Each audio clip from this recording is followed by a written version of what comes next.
কি হবে তোমার গো, তুই করলে কি হবে তোমার গো, না পেলে খোদার রহমত গো, নামাজ ছাড়া যে সব বেকার গো।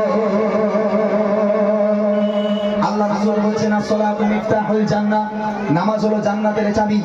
এখন মুয়াজ্জিন সাহেব যখন মসজিদে আযান হাঁকতে যাবে, এখন চাবি যদি কমিটির কাছে থেকে মুয়াজ্জিন আযান দিতে পারবে, তারা খুলতে পারবে না, যেহেতু চাবি অন্যজনের কাছে।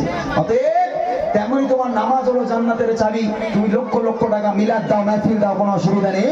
তুমি যাই করো, সমাজ সেবা করো, যাই করো না কেন, তবে আল্লাহর কাছে গিয়ে যদি 5 ওয়াক্তে তুমি সিজদা না করো, জান্নাতের চাবি কোনোদিন তুমি পাবে না। আর এক হাদিসে বলেছেন আল্লাহ রাসূল সাল্লাল্লাহু আলাইহি ওয়াসাল্লাম, as-সালাতু মিরাজুল মুমিনিন, নামাজ হলো মুমিনের জন্য মিরাজের স্বরূপ, আল্লাহর সঙ্গে কথোপকথন করার স্বরূপ। অতএব যদি আল্লাহর সঙ্গে বন্ধুত্ব রাখতে হয়, তোমাকে নামাজ পড়তে হবে।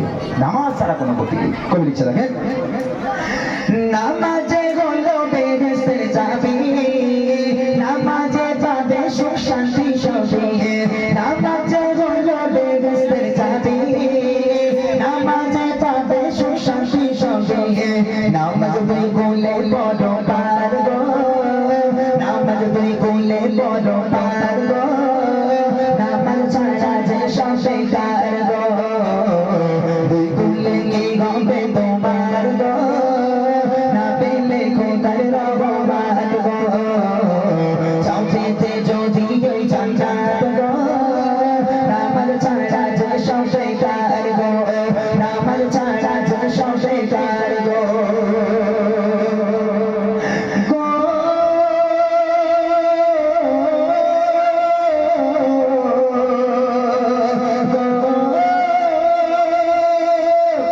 জান্নাতের আশা করো কি করে, খোদার ইবাদত বান্দেগি ছেড়ে, জান্নাতের আশা করো কি করে, খোদার ইবাদত বান্দেগি ছেড়ে, মরকে নাও করে স্মরণ গো, মরকে নাও করে স্মরণ গো, নামাজ ছাড়া যে সব বেকার গো, তুই করলে কি হবে তোমার গো,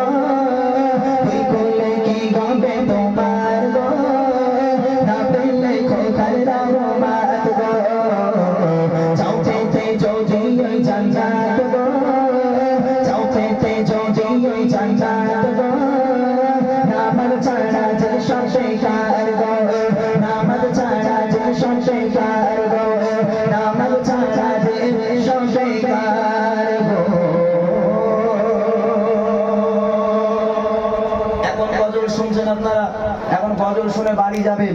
এই বাড়ি গিয়ে যখন আপনারা ঘুমিয়ে যাবেন, সন্ধ্যের মাধ্যমে লিখছে, কবরে কবরে